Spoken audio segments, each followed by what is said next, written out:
Olá pessoal, estamos voltando aqui então na segunda parte da nossa aula, né? Da nossa aula aí do dia 8 de maio, não é isso? Estou olhando aqui no meu calendário, aqui na minha colinha. Muito bem. Então, pessoal, nós estávamos falando do capital, né? Então, vamos voltar aqui no nosso conceito. A gente já falou do conceito de capital, né? E aí a gente falou que nós temos então dois conceitos, o capital financeiro e o capital físico, né? Ou seja, o capital operacional, como ele diz aqui, ó. Então, sobre o conceito físico, né, e o conceito financeiro. Muito bem, pessoal. Esses dois conceitos, uma coisa que é importante ressaltar, que eu não falei antes do intervalo, é o seguinte: quando nós estamos pensando especificamente em termos de capital, veja, isso não interfere na forma como eu vou fazer os meus registros ou na forma como eu vou considerar os meus ativos ou passivos. Tá certo? Por quê? Os conceitos de ativo, passivo, receita, despesa, crédito, continuam os mesmos, independentemente do, digamos, do tipo de capital ou manutenção do capital que você tem. O que vai mudar nesses conceitos aqui é a forma como você vai fazer a sua análise para você tomar a decisão. Então, por isso que ele está lá nesse CPC 0 falando sobre isso, porque nós estamos falando em tomar decisões que são úteis, tá certo? Então, se você deixar claro para o usuário que digamos, a forma como você enxerga o seu patrimônio líquido é o capital físico ou é o capital financeiro, então fica mais fácil para a pessoa fazer análise e tomar decisões, tá certo? Porque, por exemplo, se eu não tenho capital ou estrutura física instalada, então o capital físico para mim não tem grandes, digamos, reflexos. O que é mais importante para mim vai ser o capital financeiro, certo?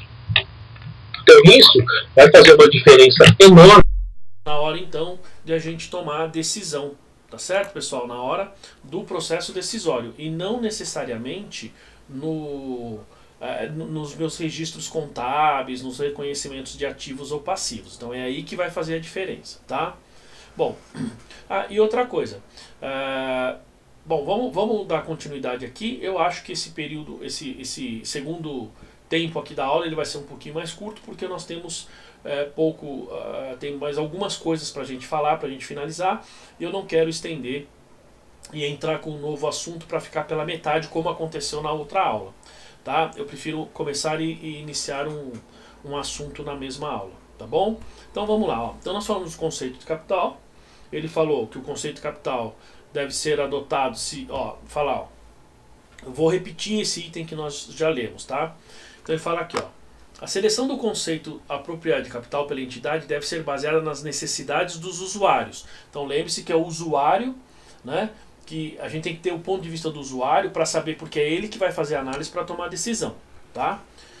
O conceito financeiro de capital deve ser adotado se os usuários das demonstrações estiverem principalmente preocupados com a manutenção do capital nominal investido ou com o poder de compra do capital investido. Ponto de vista financeiro, tá? E depois a gente tem, se a principal preocupação for a capacidade operacional da entidade, então principalmente quando você tem grandes ativos, indústria, quando você tem, digamos, uma parte comercial bastante forte, tá? Porque em alguns tipos de entidades esse modelo não é muito adequado. Bom, então se a principal preocupação for com a capacidade operacional, então deve ser usado o conceito físico de capital. Tá? O conceito escolhido indica a meta a ser atingida na determinação do lucro, que possa haver algumas dificuldades de mensuração para tornar o conceito operacional. Como eu disse, pessoal, evidentemente na hora que eu estou fazendo os meus registros, eu vou registrar dentro das contas de receita e despesa e tal, mas muitas vezes, se eu estou mais preocupado com o meu capital físico, esses dois modelos ele vai interferir no seu conceito de lucro. E aí, para que eu faça uma análise desse resultado do período, então eu vou fazer, digamos, de uma forma, digamos, diferente, né, para que a gente possa mensurar se eu estou tendo crescimento, né, na minha demonstração ou não. Se essa demonstração está gerando algum tipo de benefício ou não, tá bom? Então aqui ele fala, então, ó, o conceito de manutenção do capital e a própria determinação do lucro, né? Então ele fala, ó, primeiro aqui, ó, os conceitos de capital originam os seguintes conceitos de manutenção do capital. Ou seja, manutenção nós estamos falando a forma como ele vai continuar gerando, né? Como ele vai manter esse capital. Então, ó, primeiro, manutenção do capital financeiro. Então, sobre esse conceito, vejam que aqui, pessoal, ele vai dar, na verdade, assim, como que a gente interpreta o lucro a partir desses dois conceitos, tá? Então, a manutenção do capital financeiro. Sobre esse conceito, o lucro é oferido somente se o montante financeiro ou dinheiro dos ativos líquidos do final do período, e aí lembre-se que nós estamos falando ativos líquidos é o patrimônio líquido. Então, se no final do exercício o patrimônio líquido do período exceder o montante financeiro ou líquido dos ativos líquidos no início do período. Em outras palavras, o meu patrimônio líquido no final do período é maior que o meu patrimônio líquido no início do período, ou seja, o meu patrimônio líquido cresceu, tá? Aumentou. Após excluir quaisquer distribuições para e contribuições de sócios durante o período. Então, o que ele está falando?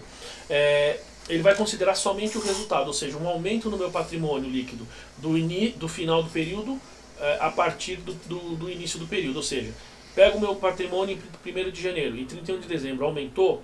Se eu não estou considerando esse aumento aquilo que os sócios colocaram de capital ou que os sócios retiraram, então significa que nós tivemos lucro, porque a variação que ocorre ali é lucro, tá? E esse é o conceito mais utilizado aí que a gente está acostumado.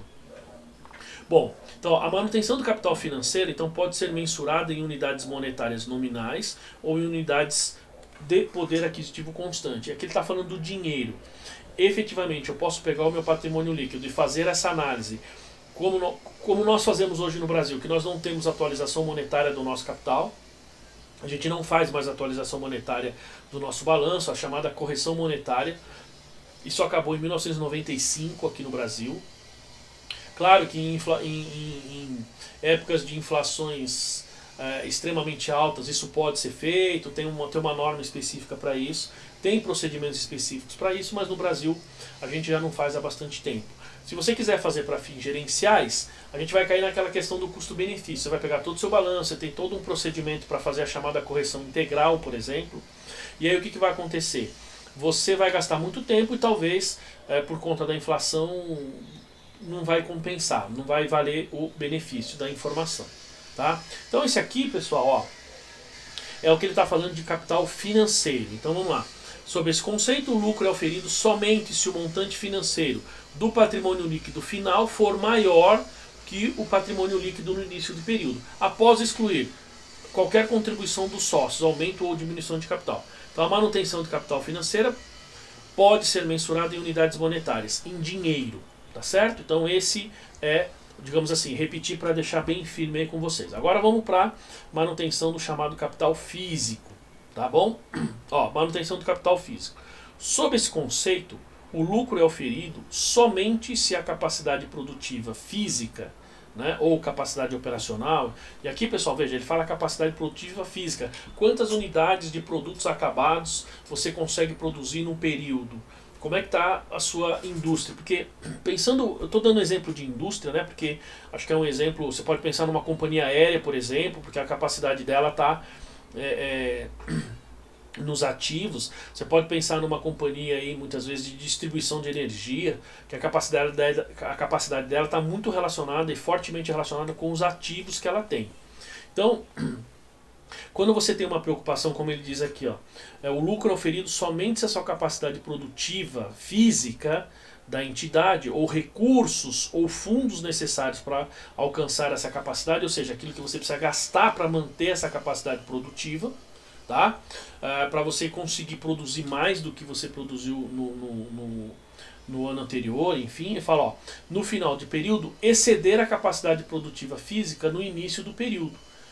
Aí que, de novo, então, veja que o conceito é o mesmo. Quando a gente fala de capital financeiro, ele está falando, o seu patrimônio líquido é maior do que o patrimônio líquido inicial. Aqui, para você pensar em termos de lucro, nós estamos falando que a sua capacidade produtiva no final do período é maior do que a sua capacidade produtiva no início do período. Tá? E, de novo, vejam que no último pedacinho aqui, ele fala, após excluir quaisquer distribuições ou seja, para sócios tal, e contribuições ou seja, quando os sócios aumentam o capital durante o período. Por quê? Porque se eu quiser medir a minha capacidade produtiva ou os recursos que eu preciso para manter essa capacidade produtiva, o efeito disso, pessoal, vai ser no patrimônio líquido, de qualquer maneira. E a gente pensar considerar essa capacidade, com o aumento que os sócios fizeram ou quando eles retiraram recursos, aí a gente vai estar fazendo, no mesmo caso do capital financeiro, a gente vai estar apurando um resultado que não é real, tá certo? Porque você imagina que eu tenho, de um período para o outro, tenho um patrimônio líquido de 100, no final do período eu não tive lucro absolutamente nenhum, não tive nenhuma operação, mas eu investi num capital de mais 100. Logo, o meu patrimônio líquido no final do período é 200.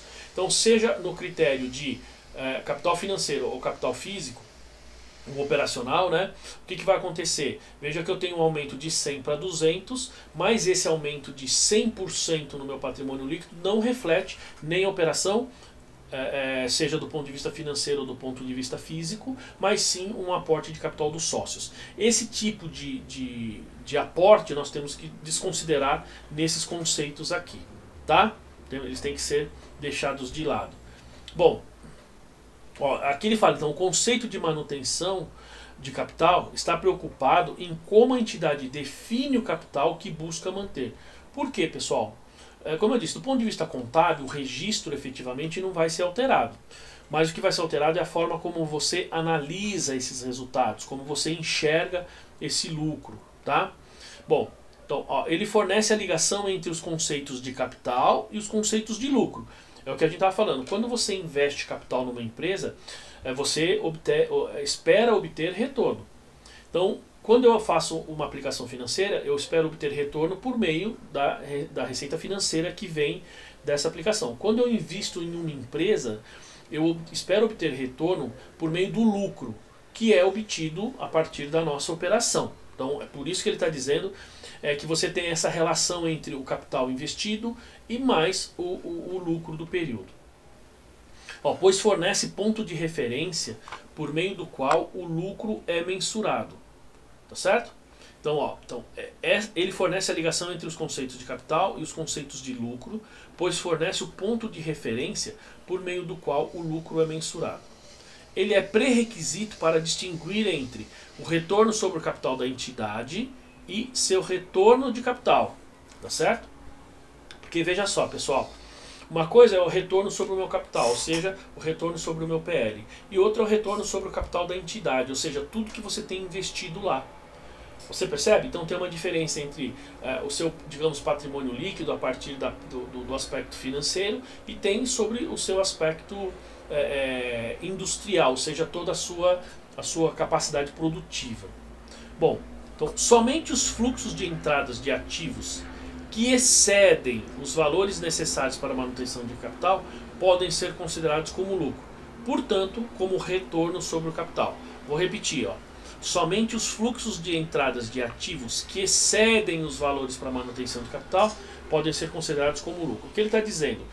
Bom, seja o capital financeiro ou o capital operacional, eu preciso de recursos, preciso de dinheiro para manter, né, para a manutenção desse capital. Então o lucro ele vai ser considerado, veja, se eu tenho um dispêndio, vou dar um exemplo numérico, fica mais fácil, de 1.000, tá? Então esse é o custo que eu vou ter para manter o capital ao longo do período. Mas eu tenho um retorno de 900, então isso significa que em tese eu não tive lucro, porque para manter o meu capital eu utilizei 1.000 e tive uma receita de 900. Quando eu tenho um capital investido de 1.000, mas eu tenho um retorno, eu tenho uma entrada de ativos, ele usa o termo aqui, somente os fluxos de entradas de ativos. Aí nós estamos falando em recursos, né? Quando entram esses recursos superam o meu capital investido, ou seja, aquilo que você tem em termos de, dependendo do conceito de capital, isso vai ser considerado lucro, tá?